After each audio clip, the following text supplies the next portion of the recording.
The Martian, Mickey 17, and Everything Everywhere All at Once. What if a game was able to take the best concepts from these movies and create a game around that? Well, enter The Alters, a sci-fi survival management sim with strong narrative elements from the team that brought you Frostpunk and This War of Mine. I've been binging this game pre its launch to try to get a review out in apt time, and after 30 plus hours, I've rolled credits and I have much to talk about in this very hectic yet intriguing story.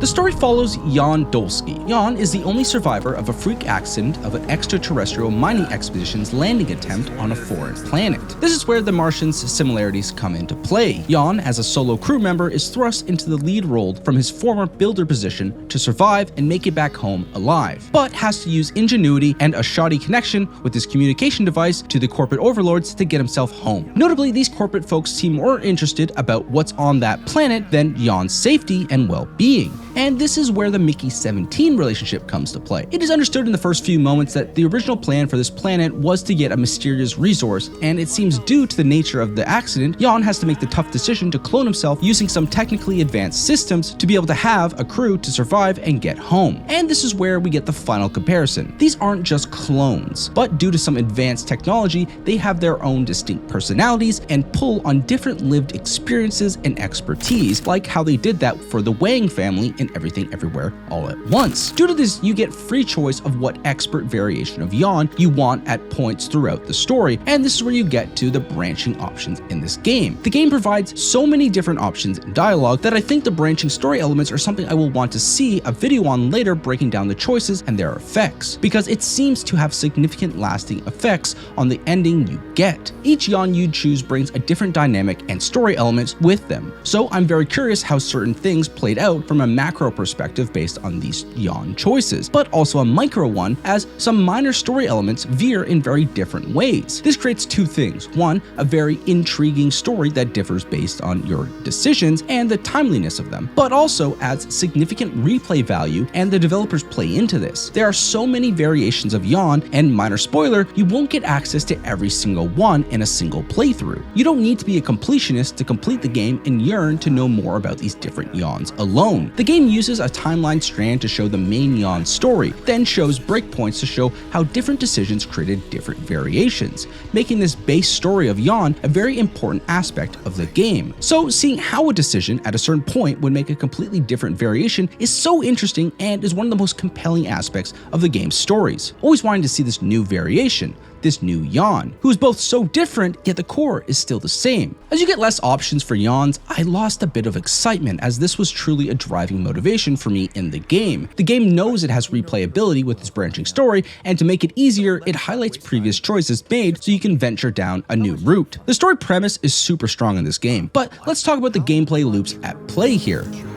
The game has three main game elements, and in a survival sim made by the minds behind Frostpunk and This War of Mine, they have an edge here. The most notable in the trailers to me at first was base management. This wasn't for a good reason. I was wondering if this game had a bunch of pre-rendered footage for story elements and was wholly a base management sim from afar, reminiscent of my time playing Fallout Shelter for a day. This wasn't the case, but its base management aspect was definitely an interesting element. There are default room setups in the base initially for minimum necessities. You then decide upon rooms for resource production, processing in different ways, and leisurely activities for different ways to unwind, and even helping crew members. Examples include a park sim, a therapy unit, a healthcare recovery room. These need resources to create as well as technical upkeep. The next aspect is exploration, resource sourcing, and personal gathering or work. You play as the main Jan, so you have a personal work day, but you are also the captain and leader. You are the only Jan whom will explore the surroundings and find resources instead of external base structures that will manually or automatically mine resources. You then need to connect these structures to the main base for power, but also a method of transporting materials. Each zone has different layouts and ways to explore them that utilizes different resources you will have to be packed and prepared for with, like batteries for tool utilization. Also from exploring, you can stumble upon different materials that fell from your different crashed pods that can aid in group morale or advancing in different ways. The other aspect to this gameplay element is daily timers. The world has radiation and your suit has a limit and a finite level of electricity. During the day, it's safe to explore, but as night arrives, radiation levels rise, so you need to return before radiation takes you down. Additionally, there are narrative reasons that make this world more unstable and chaotic, like magnetic storms that allow for some extra resource gain, but less time exposed to the world during these events. Let's move to the final gameplay aspect, managing the yawns. Besides the first yawn clone, you decide which specialty you want to make, which means each team will be likely different based on your preference of aid you want. Some yawns reduce time needed for an activity, like mining yawn is more efficient with his mining and can be done the task faster, to then repeat that said task over and over throughout the workday. Other specialists, like the doctor or scientist, are the only specialists that can do a certain task and are required to get that aspect of aid. You can recover in the medical wing, but the doctor brings that time down dramatically, and science advancements are locked until he is spawned and in that lab. These yawns can be utilized in different areas, like cooking or mining, but the specialist rooms can only be utilized by the specialist yawns. Now, this is where the complexity of yawn management comes into play. They have different temperaments and wants and needs, but also your survival does as well. So balancing them on different resources, but also balancing their mental stability is key. This game literally puts the sci-fi movie scenario in your hands to manage how it plays out. In the movie, you may see a mental breakdown coming from a mile away, and you sit there knowing it's about to throw shit to the fan. Here, you can stop it in its tracks. The game has ways to analyze current predominant moods in your crew, and based on conversations and dialogue or decisions made, can either dampen or escalate these into disastrous realms. A happier crew is more willing to work more efficiently, and you can put them into crunch time for more work, but that adversely affects mood negatively. Personally, I will try to finish the day with beer pong with certain members and with a group movie to boost morale and mood before the next workday starts. These three different gameplay elements all unfold while story pushes decisions that some yawns like and some dislike. And as mentioned, these adverse mood effects are shown front and center. Additionally, there's an outer world company correspondence at play,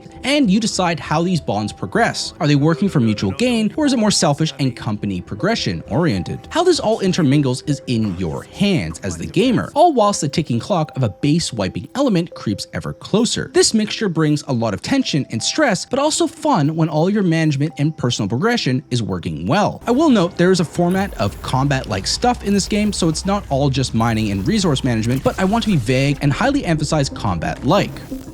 In regards to visuals, they aren't breathtaking cutting edge, but what you can expect from a modern UE5 adjacent game world. So very nice. The art style is very much modern NASA meets Eastern European meets a bit of futuristic, but this is very prominent in the art they have been showcasing as they have promoted this game. The audio is both terrifying and lonely when you're out on expedition, but also tense and suspenseful, what you come to expect from a good modern sci-fi adventure. Exciting moments like making a new yawn made me excited every single time, but inversely, when the sun is setting, panic would set in as the caution noises and ramping audio highlighted the worsening life conditions. I will note here that in regards to the art of the game, the different yawns were such a highlight. Each yawn is so distinctive to who they are and how they are definitely yawns still, but him in a different lived experience. Characters like the technician and the miner are characteristically so similar, yet have specific differences that make them wholly their own. There's minor things like visual differences via hair variations and their respective expertise workflows, but also different vocal choices and moods tied to each character that really make them shine. There's one character that sounds like a surfer dude, another that has notes of Matthew McConaughey. The game even has a board that when you engage and learn enough about these yawns, you unlock a puzzle piece showing you have made a complete journey with this character. Each yawn provides a strong characteristic that our main yawn may not be the most engaged with, as he is somewhat passive. Once making these breakthroughs, you get access to new dialogue options, and I really love this personal deep dive that was at the core of this game. Now switching gears to game performance, this game performed quite well for most of my playthrough, even though it was a pre-release build for reviews that I was told was somewhat buggy, but had already seen fixes for the release build. Most of the minor bugs were minor visual things, but I did have a quest bug out mid-session that initiated a game over scenario due to crew members. It wanted me to address a seriously distraught crew member, but I think I bugged it out with a good old movie screening, and even though all members were visibly happy, it would continuously wipe. So I had to go back a few saves to find right before it came up as a prompt to correct it. This resulted in just a few hours of gameplay lost. The only other bug I witnessed was late in the game and just kind of figured out what I was supposed to do even though there wasn't a prompt. But this specific bug was noted in the review notes, so I assume it's been patched out. In regards to saving, the game saves every time you sleep for the day. This is noteworthy because days can be either super filled with tasks and unlocks, or a day full of mining minerals eternally since you never have enough is relatively quick since work is sped up significantly. So reloading a save can see a considerable amount of time lost, or basically nothing. I mainly bring this up for those of whom want to manage their time accordingly whilst playing.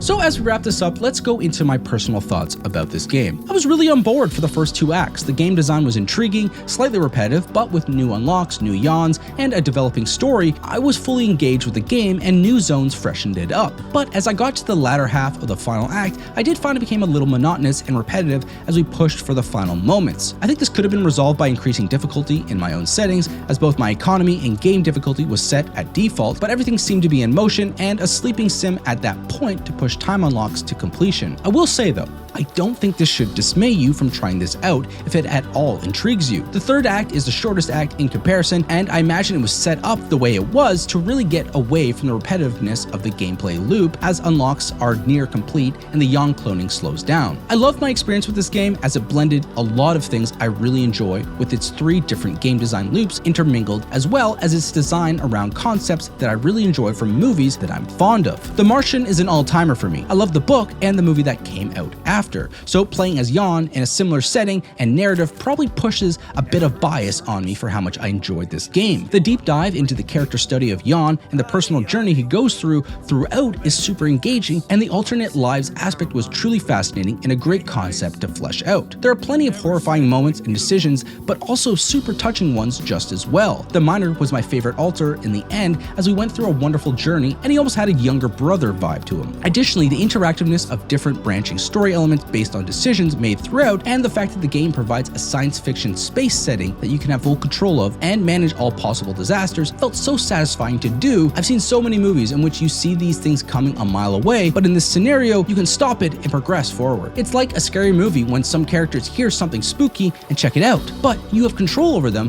and get them in a car zooming the other way. In the end, I really enjoyed my time. If you want a narrative-driven, choice-heavy, sci-fi survival management game, then I highly recommend The Alters. Thanks again to the team at Terminals and 11-Bit for providing this pre-release code for review. I had a great time with it. If you enjoyed this review, a like or subscribe goes a long way to show me that this content is working. Check out my reviews of other big 2025 releases in my playlist, or specifically check out my recent Expedition 33 review, since I put a lot of love towards that and I think YouTube is shafting it slightly for some reason. I'm currently playing a very fun, cozy game of all things at the moment that I want to review since I haven't seen that much buzz about it, and am looking forward to the onslaught of game releases this summer to inundate me with stuff to go over. Until next time, my name is EasyBreak. Toodaloo.